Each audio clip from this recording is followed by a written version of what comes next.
टीयूसी जिंदाबाद जिंदाबाद जिंदाबाद. नववर्षाची सलामी संघर्षाने कशासाठी न्यायासाठी हक्कासाठी जिंदाबाद. अंगणवाडी कर्मचाऱ्यांना पेन्शन मिळण्याचा कायदा अंगणवाडी कर्मचाऱ्यांना पेन्शन मिळण्याचा कायदा अरे कोण म्हणतं देणार नाही अंगणवाडी कर्मचाऱ्यांना तृतीय आणि चतुर्थ श्रेणी कर्मचाऱ्यांचा दर्जा हा दर्जा मिळेपर्यंत आयटक या देशव्यापी संघटनेतर्फे गेल्या अनेक दिवसांपासून आयटकच्या ज्या सभासद अंगणवाडी कर्मचारी आहेत आणि कृती समितीच्या विविध घटक संघटनांच्या ज्या सभासद आहेत त्यांनी संप सुरू केलेला आहे.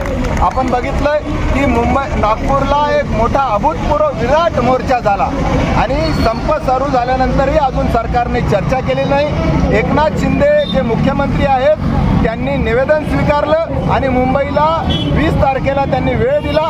वेळ देऊनही एकनाथ शिंदे त्या ठिकाणी उपलब्ध झाले नाही आणि ICDS कमिशनर रुबल अग्रवाल यांनी तेल टाकण्याचं काम केलं, धमक्या देण्याचं काम केलं आणि त्यामुळं अशा धमक्याला आयटक भीक घालत नाही.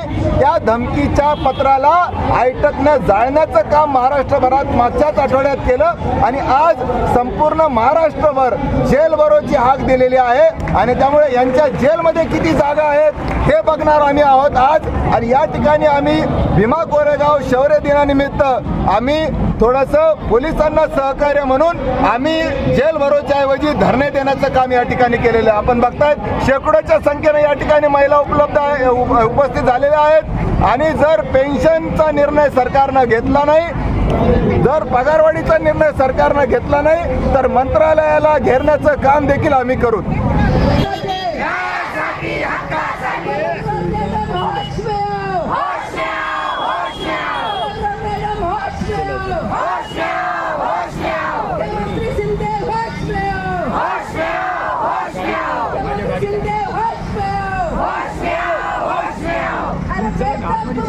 Hoş